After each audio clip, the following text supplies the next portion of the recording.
Kita ambil contoh ya. Dulu pemburu hantu. Pemburu hantu maharnya sampai minimal 10 juta, 40 juta, 100 juta. Pemburu hantu.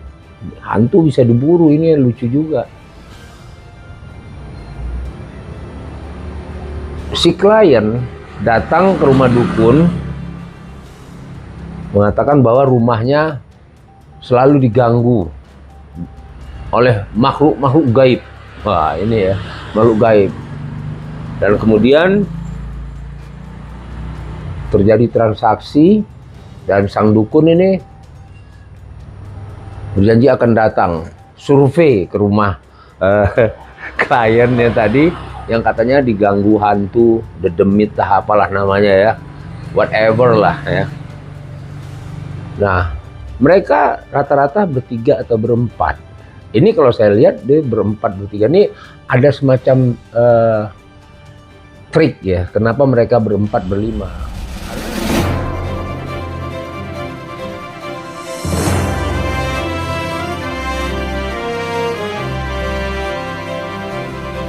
Kalau kita bicara masalah ilmu perdukunan atau katakanlah dunia paranormal, tentu identik atau bisa dikaitkan dengan hal-hal yang berbau sakral ya, atau berbau kembang, menyan, tungku yang isinya api kemudian ditabur, asap mengebul ke atas, baca hau berat. Jadi itu versi atau tata cara mekanisme seorang dukun atau paranormal dalam melakukan aktivitasnya sehari-hari untuk meyakinkan klien yang datang untuk mengutarakan maksud atau hajatnya, apakah hajat ingin naik jabatan atau penglaris dagang dan lain-lain sebagainya. Nah, ini ada konteksnya, maksudnya konteksnya atau relate-nya ke masalah yang sedang viral ya, perseteruan antara pesulap merah. Ya, kebetulan berbaju merah, pesulap merah, nanti mungkin ada yang berbaju hijau, kuning, akan ada pesulap kuning, hijau, dan lain-lain yang sedang berseteru ya di dunia maya. Apakah perseteruan ini hanya untuk memenuhi kuota viewers, mendongkrak viewers, baik pesulap merah maupun para dukun, organisasi dukun atau paranormal yang meradang ketika pesulap merah membongkar rahasia mereka?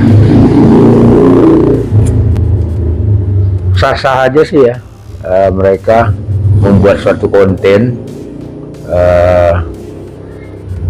apa saja selagi masih memenuhi persyaratan dari YouTube.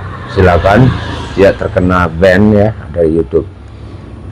Hanya saja dalam hal ini KBRI News mau menyoroti ya, mau menyoroti perseteruan ini ataupun chaos atau ribut-ribut di dunia maya ini. Udaranya ya atau auranya udah nggak sehat ya. Si pesulap merah membeberkan semua kebohongan dari dukun atau paranormal yang dalam prakteknya membohongi masyarakat ya, dengan menggunakan macam-macam media meyakinkan para klien yang datang ke dukun atau paranormal tersebut dengan meminta imbalan yang cukup signifikan ya. Ya, diantaranya umpamanya mau mengusir makhluk halus, setan dan sebagainya dari rumah dengan mahar yang bisa 10 juta, 20 juta, bahkan ada sampai 1 miliar. Dan katanya memang ada juga yang datang tersebut ya hampir banyak dari kalangan-kalangan yang intelektualitasnya tinggi, tingkat pendidikannya cukup tinggi, dari para akademisi ya, yang punya titel Nah, kita nggak tahu ya mindsetnya kok bisa seperti itu gitu loh. Sekolahnya tinggi tapi masih percaya kepada dukun dan paranormal untuk meminta sesuatu. Padahal sebagai seorang muslim, umpamanya kalau muslim, mintalah kepada Allah, kan begitu. Usahalah kalau mau maju usahanya, ataupun naik jabatan, kerjalah dengan baik, jujur gitu. Kalau agama lain juga punya prinsip seperti itu. Nah, yang kita fokuskan adalah saya sebagai konten kreator nggak berpihak kemana-mana ya, artinya tidak berpihak ke aktivitas dukun atau paranormal, atau tidak berpihak kepada yang namanya pesulap merah ya, pesulap merah. Monggo silakan. Hanya saja saya pertama mau menyoroti ketika ada seorang yang menamakan dirinya pesulap merah ya, seorang muslim, membongkar rahasia para dukun yang dari awal sudah kita ungkapkan tadi. Nah, kemudian para dukun, organisasi dukun atau paranormal ini meradang, marah ya, langsung menantang. It's okay itu, karena sebelum klarifikasi sudah pasti akan terjadi ya bentrokan chaos ya semacam ini. Hanya saja yang saya soroti, dalam menanggapi atau bereaksi terhadap tuduhan dari pesulap merah, para dukun tersebut ini sudah menggunakan kalimat atau kata-kata yang sangat nggak bisa diterima ya. Apalagi media sosial yang namanya YouTube, Twitter, Facebook itu bukan hanya dilihat oleh kaum dewasa, tapi anak-anak.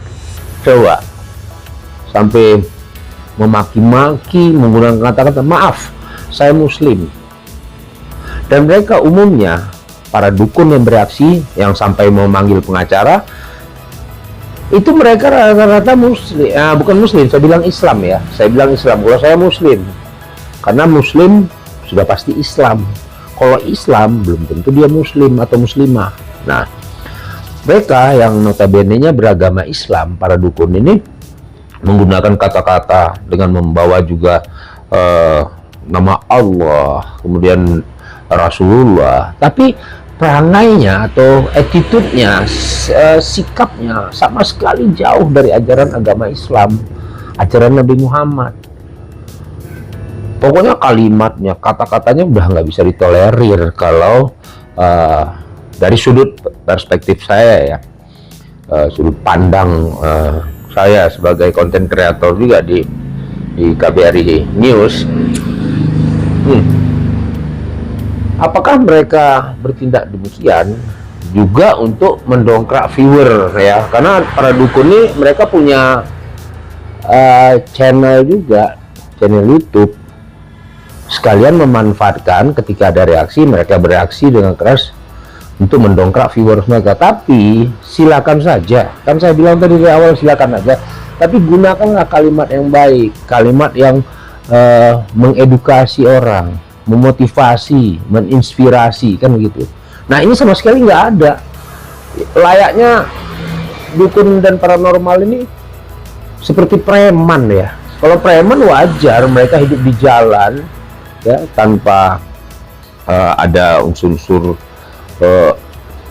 edukasi dalam kesehariannya ya, wajar, sah. Justru itu yang menurut saya itu sah aja, mereka begitulah keadaan mereka kan. Tapi ini para dukun yang bereaksi terhadap pesulap merah ini, itu notabene-nya itu agamanya Islam sama seperti saya ya. Kalau saya muslim ya, sudah muslim, saya bilang tadi muslim udah pasti Islam, tapi Islam belum tentu muslim atau muslimah.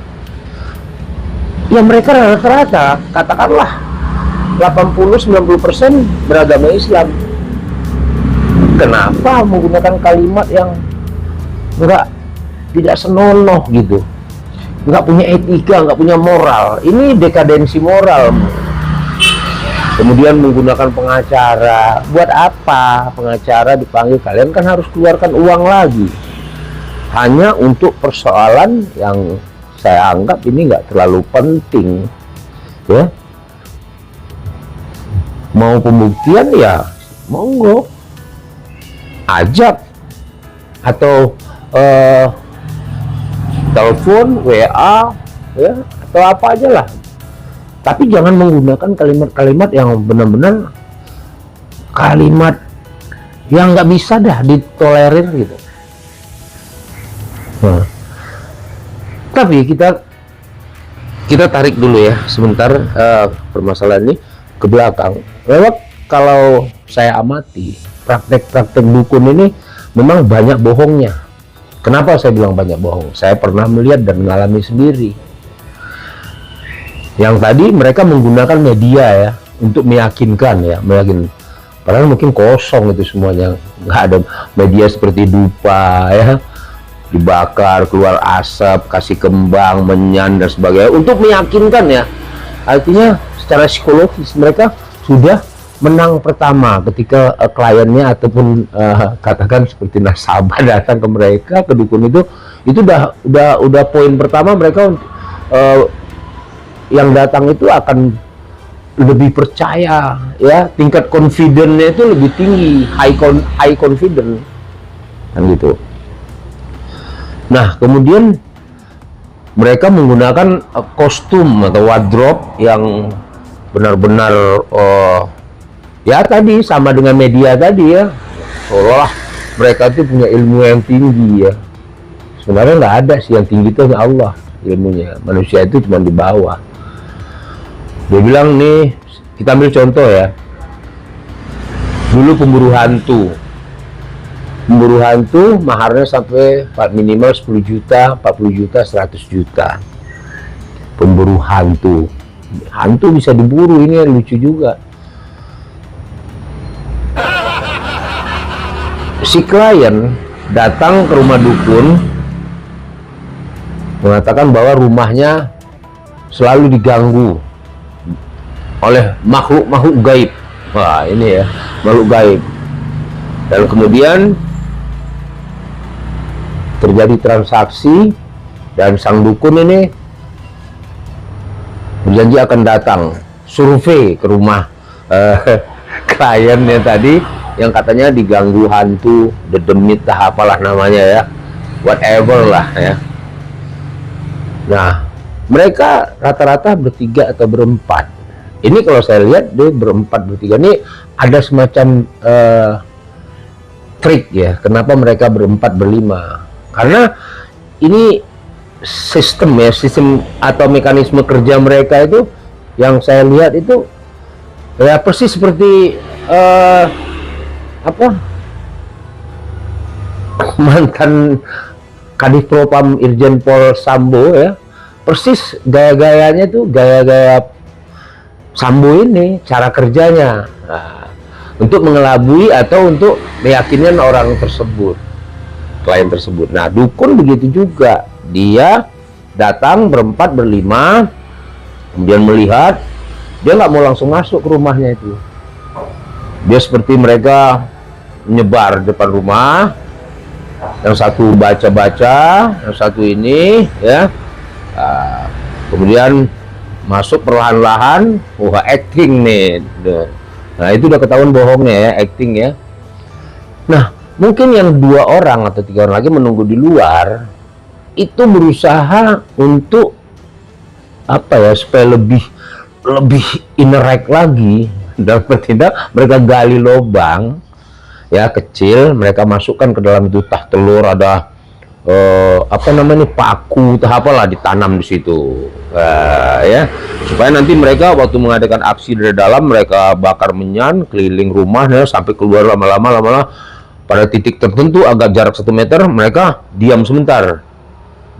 Nah, di sini ditanam ini gitu. Padahal temannya udah nanam duluan di situ.